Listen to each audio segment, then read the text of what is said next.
Welcome to Light Over Heat with Professor David Jusionyte. This week I want to talk about an essay that was published in the Boston Globe this week called Living with a Gun.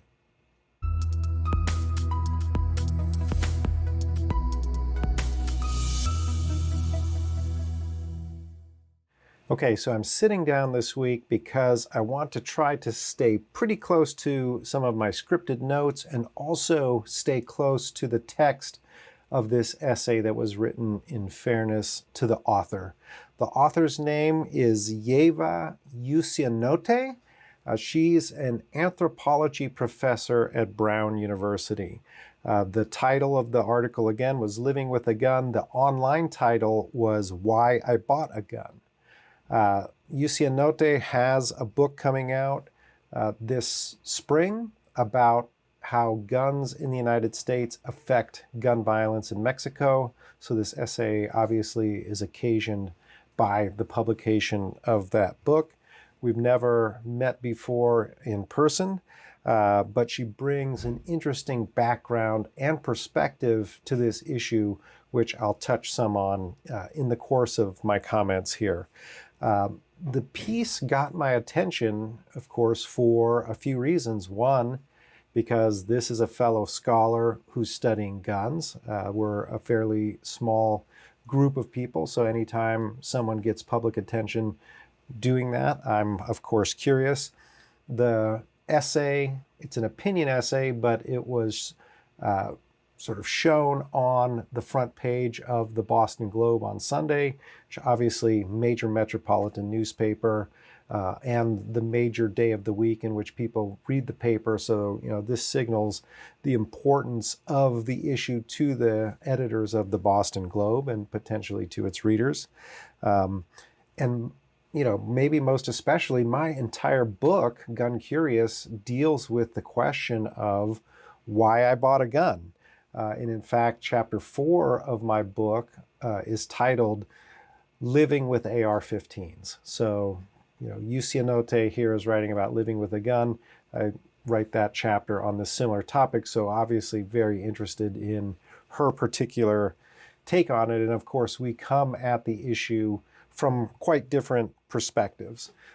So, my plan here and now is, in fairness to any author, I think we should first read with the text to appreciate what the author is doing, what the author is trying to do, what they bring to the table. And then after that, sort of read against the text, bring whatever critical perspectives that we might have. So let me begin, reading with the text. Jusionyte is an anthropologist, but she brings an incredibly interesting background to this work.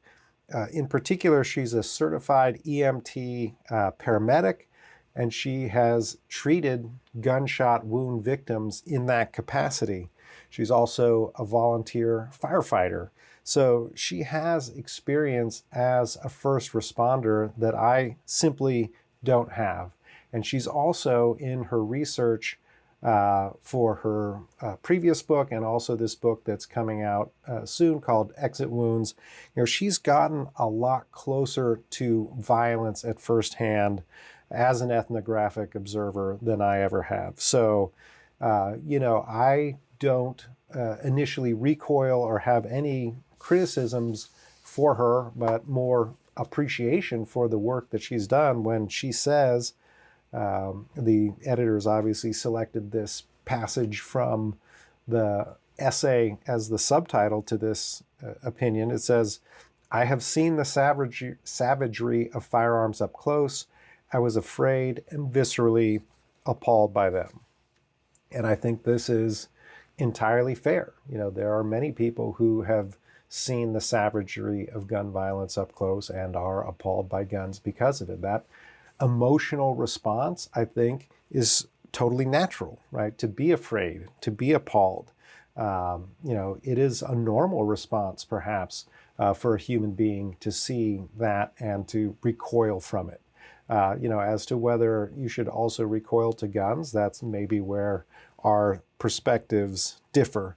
But, to say that she has an emotional response is simply to recognize that this is the fundamental way that everybody on all sides of the gun debate fundamentally respond to guns. For some, it's positive emotions. For some, it's negative emotions. And for some, it's a sort of emotions of curiosity or concern, that don't fall broadly into either of those two categorical wings.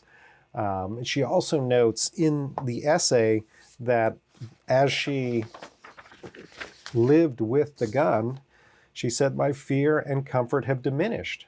The gun is now familiar, and I'm surprised at how insignificant it is, how small compared with its outside role in my imagination and its potential to harm me and those around me." And here, I think she's really recognizing, if perhaps begrudgingly or not fully embracing, the idea that guns are normal, right? That they can be a normal part of people's lives, that people can approach them with appropriate concern for their lethality and the harm they can cause. But, most gun owners don't wake up, every day, and kiss their gun or worship their gun or, salute the flag with their gun or thank God for guns, that most people, they play a familiar and kind of almost insignificant role. So, I thought that was a comment that she made in the text, which I don't know that she fully embraced the implications of that, but I appreciated it was there. And then, I think that the other emotion that she's grappling with, and this comes in at the end, is she writes, "That handful of steel in my dresser has never been an ordinary object. It may not be directly implicated, but is it part of the problem?" Right? The problem of gun violence. And then her final words, "Am I?" question mark. And that notion of feeling shame as a gun owner, I think, is something, that is a truly profound emotion that she legitimately feels and that she's grappling with. And I think it also resonates profoundly with the editors and the readers of the Boston Globe, right? So, why did she buy a gun? And by extension, obviously the reader's asking the question, why does anybody buy a gun? And here she sort of leads people into the process with some details sort of specifically about the process of buying a gun in Massachusetts, right? But there's also this lingering sense of shame that she has, and that I think the audience applauds. So this is, I think, a point of transition from reading with the text, perhaps to, reading against the text. And one of the things that I think, again, she, is not, I feel like she sort of comes down fairly definitively, on the side that guns are more bad than good. But she highlights ways in which guns can be simultaneously bad and good, right? How they can be, significant and trivial. And this is what I call the paradox of guns. We get ourselves in a sort of, as my friend Randy Mian says, Chinese finger lock over guns when we're trying to pull, to an either or position, when in reality the paradox of guns is that they are both and, right? They're both good and bad, right? They, are both significant and trivial. So the more we can lean into that paradox, right, and to think in terms of both and rather than either or, I think the better off our discussions of guns can be. Again, I think she starts to get there. I appreciate that she starts to get there. I wish she would sort of lean into that more.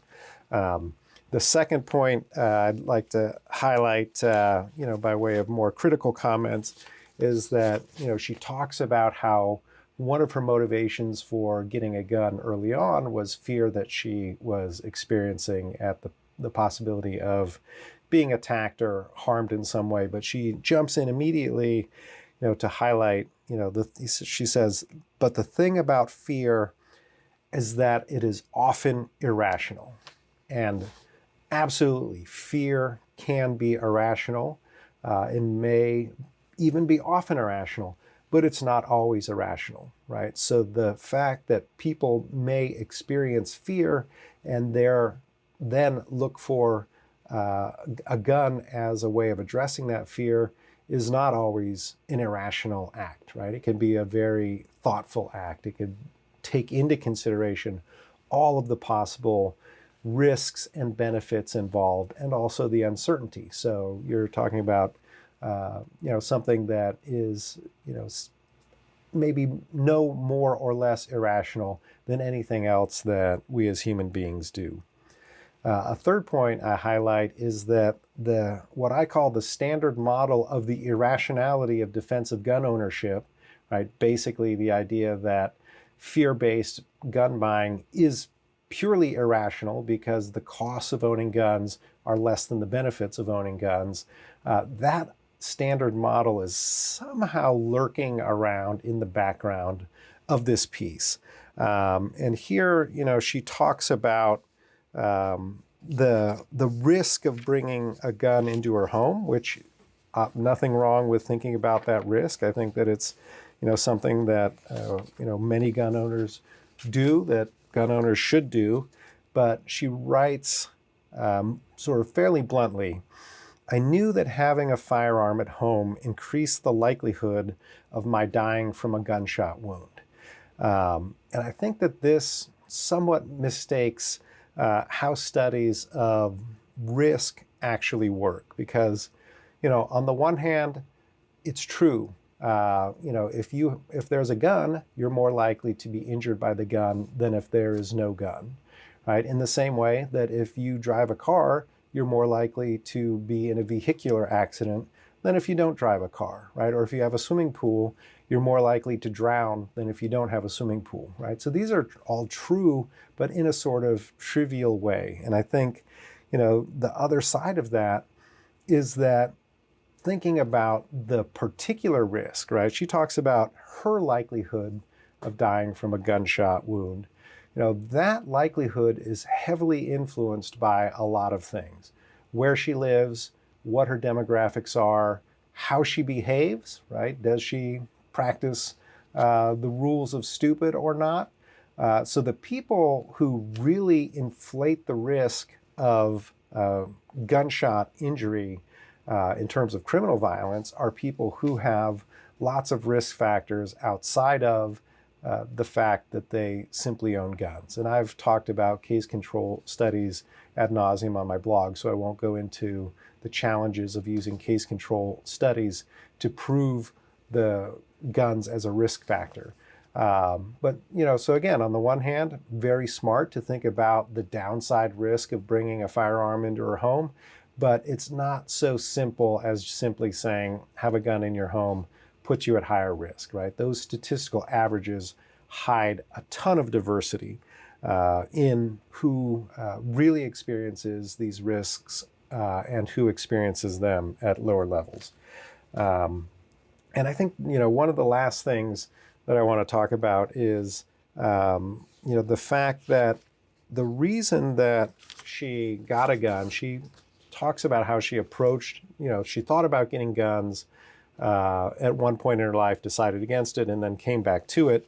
But when she came back to it, she writes, I realized that the only way I would understand my relationship to guns would be to own one. I wanted to know firsthand what it meant to live with a gun in America, to feel the discomfort of such a possession, to see what it did to me, right? And here she really seems to be buying the gun for research purposes, right? And I think this is not new. There are lots of people who have done studies of guns who, as part of their research, either bought, shot, or carried a gun.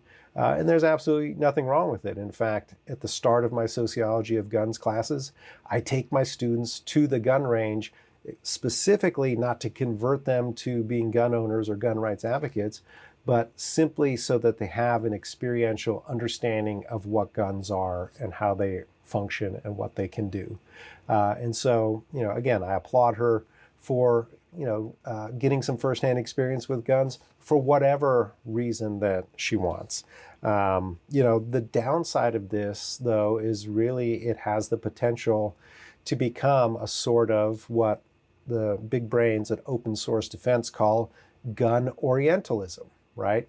Those weird people over there, I need to understand them better so I can understand why and how they are weird, right? And so, I think that this is a risk of entering into gun ownership specifically for the purpose of seeing what it's like. And it often leads to a sort of basic confirmation of what we already thought about guns.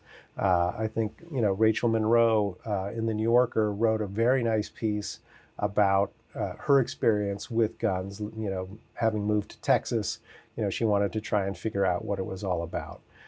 Even Dan Baum in his book, Gun Guys, he had a lot longer historical experience with guns, but a lot of that road trip that he writes about where he's actually owning and using guns is strictly for the purpose of doing the book. Again, better than not doing it, but there is this threat of this kind of Orientalism in there. And, I think the last thing in terms of what she wants to accomplish by doing this, she says toward the end of the essay, she says, I thought being a gun owner could give me a voice that would be audible across the pro-gun and anti-gun divide in our society, a permission to speak, right? To say, yes, I have a gun, and yes, I agree with gun laws. And here, I think, and it's not a criticism of her, but I think it's just maybe a reality check that, if you acquire a gun, simply for the purpose of trying to figure out why you don't like them, and then think that that gives you credibility to speak across the divide, I think that's a kind of false hope. You're not a real credible messenger to gun owners, or particularly to gun rights advocates, just because you bought and carried the gun. In fact, I think she is a much more credible messenger because she's worked on the front lines. I know that some people are like, oh, stay in your lane, you're just a first responder treating gunshot injuries. But I think that her ethnographic experiences and her personal experience as a first responder and a witness to violence gives her a lot of credibility to speak to these issues, right? Not necessarily to draw these kind of, we could differ on the conclusions that are drawn from those experiences, but simply buying a gun so that you can say you're a gun owner doesn't give you credibility to speak to the issues. I highly recommend you read the essay. This, it'll probably take you less time to read this essay for sure than it did to watch this video to this point. I appreciate you sticking with me. There's a lot in here. It's not at all simple. Hopefully some of the lessons I draw from my reading are useful to you. If you do read the essay, I'd really love to hear what your responses are. So go ahead and leave them in the comments. Thanks for your attention, and I will see you next week.